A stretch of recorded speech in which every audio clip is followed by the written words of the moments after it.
वो अपना सिर दबाते हुए बोली, अब बता मैंने क्या क्या किया है।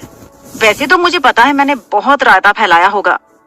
तुमने रायता नहीं फैलाया है, बल्कि 10 प्रकार की सब्जी भी फैलाई है। नयन ने कहा, क्या मतलब है तुम्हारा? उसने नासमझी से उसे देखा। नयन बोली, तुम्हें क्या जरूरत थी पीने की? तुम जानती हो ना, 2 पैग मारने के बाद तुम्हें चांद तारे दिखाई देने लगते हैं। तुम आउट ऑफ कंट्रोल हो जाती हो। तुम्हारा पागलपन दूसरों को झेलना पड़ता है। अरे मुझे पता है, मुझे तो एक लड़की मिली थी, उसे देखकर जोश में मैंने भी पी लिया, वरना मैं तो पता नहीं कौन सा रीटा सेनोरिटा गटक कर डांस फ्लोर पर गई थी। बताना मैंने क्या किया है। वैसे भी मुझे पूरा यकीन है तुम्हें बहुत प्रॉब्लम हुई होगी। नयन ने कहा, अश्वथ आर्यन जैसा हस्बैंड मटेरियल चाहिए चाहिए हमेशा बोलती रहती हो। बीच में ही रूही बोली, हाँ मुझे उनके जैसा ही हस्बैंड मटेरियल चाहिए। ये बात क्यों कह रही हो? तुम ये बताओ मैंने किया क्या है। वही तो बता रही हूँ, अश्वथ आर्यन जैसा हस्बैंड मटेरियल चाहिए। तुमने नशे में अश्वथ आर्यन के असिस्टेंट को मुंह लगा लिया, बेचारे को मुंह दिखाने लायक नहीं छोड़ा। ये सुनने के बाद रूही को 440 वोल्ट का झटका ही लग गया। वो उसे बिना पल के झपकाए एकटक देख रही थी, जैसे कह रही हो, तुम मजाक तो नहीं कर रही हो ना? उसने उसे कंधों से पकड़कर जोर से हिलाया, तब जाकर वो होश में आई और बोली, तुम मजाक कर रही हो, मैं ऐसा कुछ कर ही नहीं सकती। तुम ऐसा कुछ कर ही नहीं सकती? नहीं, तुम ऐसा कर चुकी हो। मुझे खुद भी यकीन नहीं हो रहा था। तुमने बेचारी की क्या हालत कर दी थी, उनसे जोंक की तरह चिपक गई थी। ये सुनकर वो अपने चेहरे पर हाथ फेरते हुए बोली, तुम मुझे जोंक बोल रही हो? तो क्या बोलूं? वो तो तुम्हें वही समझ रहे होंगे, उनसे चिपकी गई थी। चिपक तो ऐसी गई थी जैसे फेविकॉल का जोड़ हो। तुम्हें पता भी है वो मुझे वार्निंग देकर गए हैं, अगर गलती से तुम उन्हें कहीं दिख गई ना, तुम्हें एक थप्पड़ मारेंगे। तुमने उनके साथ ऐसा किया है। ये सुनकर उसने झट से अपने गाल पर हाथ रख लिया। उसने कहा, इतनी खूबसूरत लड़की को थप्पड़ मारने की बात कर रहे थे? बहुत बेदर्द इंसान होगा। उनका कौन सा वाला असिस्टेंट था? कहीं मैंने... नयन ने कहा, ओहद सर के साथ तुमने ऐसा किया है, जो अखंड सिंगल हैं। अगली बार तुम ऐसा कुछ नहीं करोगी, बल्कि अल्कोहल वाली कोई भी चीज को हाथ नहीं लगाओगी। तुम सोच भी नहीं सकती हो, अगर उनकी जगह कोई और होता तो तुम्हारे साथ क्या हो सकता था। वो तो बेचारे भले आदमी थे। सबसे बड़ी बात, तुम्हें उनके साथ ऐसा करते हुए मिराज मलिक ने देख लिया। ये सुनकर उसने हैरानी से अपने मुंह पर हाथ रख लिया। वो बोली, यार ये तो सच में गड़बड़ हो गई। शराब सच में बहुत बुरी चीज है, अब से मैं बिल्कुल दूर रहूंगी। लेकिन क्या? नयन ने पूछा। रूही खोई हुई सी बोली, काश मैं होश में होती। ये सुनकर नयन ने अपना सिर पीट लिया। रूही ने कहा, मुझे तो याद भी नहीं है मैंने कैसे किस किया, मुझे कुछ भी याद नहीं है। नयन उसे कंधे से पकड़कर जोर जोर से हिलाने लगी और बोली, तुम्हारा दिमाग खराब है? एक तो इतना बड़ा कांड कर दिया है, तुमसे ज्यादा एम्बैरेसमेंट उनको अपनी जिंदगी में हो रही होगी, और तुम्हें इस बात का पछतावा हो रहा है कि तुम्हें कुछ भी याद नहीं। तुम्हें होश नहीं था। अच्छा है तुम्हें होश नहीं था, वरना तुम्हारे दोनों गाल लाल हो गए होते। यार तुम भी ना, एक तो मैं अपने फ्यूचर हस्बैंड को किस करना चाहती थी, इधर मेरा पहला किस किसी और के साथ हो गया। अब मैंने सोच लिया है। क्या सोच लिया है? उसने घबराते हुए पूछा। रूही खड़ी हो गई और बोली, जिसको मैंने किस किया है उसको ही अपना हस्बैंड बनाऊंगी। Wait and watch. ये सुनकर नयन का सिर चकरा गया। उसने अपना सिर पकड़ लिया। अब इस लड़की को वो नहीं समझा सकती, वो क्या कोई और भी समझा नहीं सकता। ये लड़की पागल हो गई है, खुद पागल है, उसे भी पागल करके छोड़ेगी। उसने कहा, माता तुम्हारे चरण कहाँ हैं? कोई और होता तो उनके डर से जिंदगी में भूल कर भी, गलती से भी उनके सामने जाने से डरता, और यहाँ तुम उनको फ्यूचर हस्बैंड बनाने की प्लानिंग कर रही हो। मैंने अपना केस अपने फ्यूचर हस्बैंड के लिए बचा कर रखा था। तुम्हें पता भी है इतने सालों तक मैं सिंगल थी, मैंने एक भी लड़के को आंख उठाकर नहीं देखा।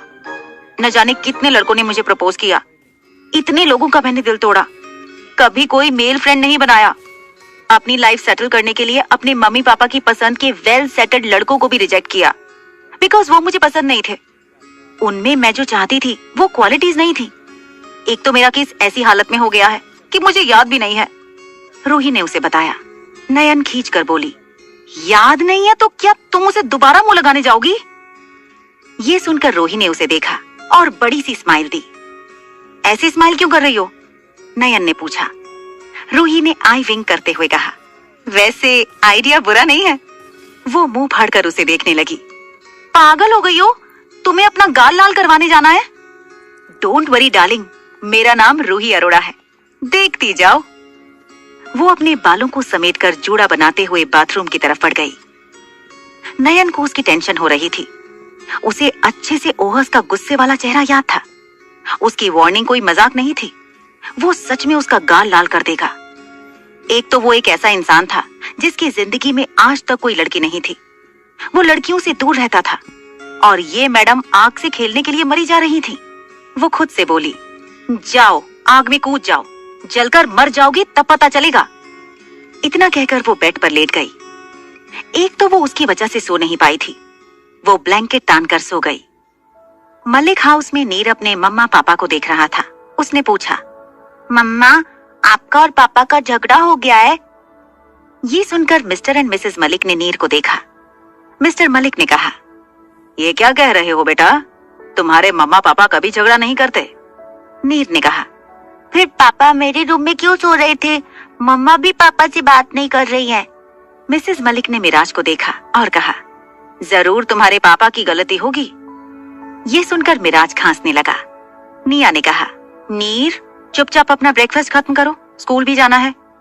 नीर ने कहा, आप पापा को अपने साथ सुलाया करो, आपको पता है उन्होंने मुझे गिरा दिया। ये सुनकर निया ने मिराज को देखा जो अपनी नजरें चुरा रहा था। आर्यन पैलेस में टिया ने तीनों बच्चों को तैयार किया। बस इयारा की चोटी बनानी रह गई थी। वो उसके बालों में कंघी करते हुए चोटी बना रही थी। अयान उन्हें ही देख रहा था। वो अपने सिर को छूकर देख रहा था। उसके बाल उसके हाथ में भी नहीं आ रहे थे। वो ड्रेसिंग टेबल की तरफ बढ़ गया। वो ड्रेसिंग से टिया के सामान को देखने लगा।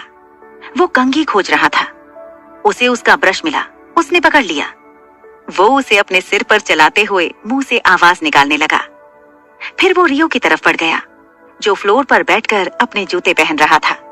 वो गया और ब्रश से उसके बालों पर कंघी करने लगा।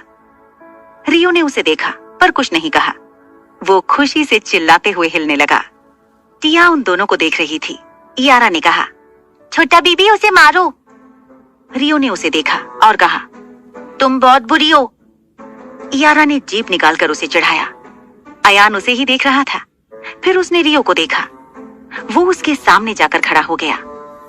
उसकी नजर उसके दूसरे जूते पर पड़ी। उसने ब्रश को छोड़ दिया। फिर उसका जूता उठा लिया। उसे देखने लगा। फिर उसे भी फेंक दिया। रियो उसे ही देख रहा था। अब वो टिया की तरफ बढ़ गया। वो जाकर उसके गोद में चढ़ने की कोशिश करने लगा।